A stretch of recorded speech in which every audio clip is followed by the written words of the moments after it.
నోవాస్ arc నుంచి నేను మీతో మాట్లాడుతున్నాను.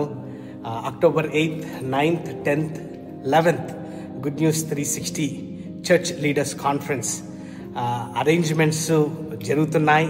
మీరు ఇంకా రిజిస్టర్ చేసుకున్నట్లయితే దయచేసి goodnews360.org వెబ్సైట్కి మీరు వెళ్ళి మీరు వెంటనే రిజిస్టర్ చేసుకోండి.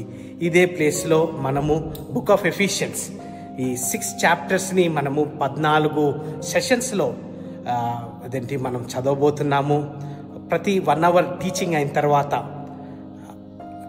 ఇంకొక 1 అవర్లో గ్రూప్ డిస్కషన్గా మనము గ్యాదర్ అయ్యి మనము ఈ నోవాస్ ఆర్క్లో మనము లేఖనాన్ని క్షుణ్ణంగా నేర్చుకుంటున్నాం. So I request you to please register yourself. మీ సంఘానికి, మీ సంఘస్థులకి, మీ స్నేహితులకి, మీ ఫ్యామిలీస్కి మీరు చెప్పి వెంటనే రిజిస్టర్ చేసుకోండి. Last date October 2nd. So తొందరగా రిజిస్టర్ చేసుకున్నట్లయితే మీరు ఈ నోవాస్ ఆర్క్లో వచ్చి బుక్ ఆఫ్ ఎఫిషియన్స్ని వర్స్ బై వర్స్, దీనికి టెక్స్ట్ బుక్స్ ఉన్నాయి ఇంగ్లీష్లో, తర్వాత తెలుగులో కూడా టెక్స్ట్ బుక్స్ వస్తున్నాయి. So do not miss this opportunity. I'm looking forward to seeing you. Register చేసుకుంటారు కదా. Thank you.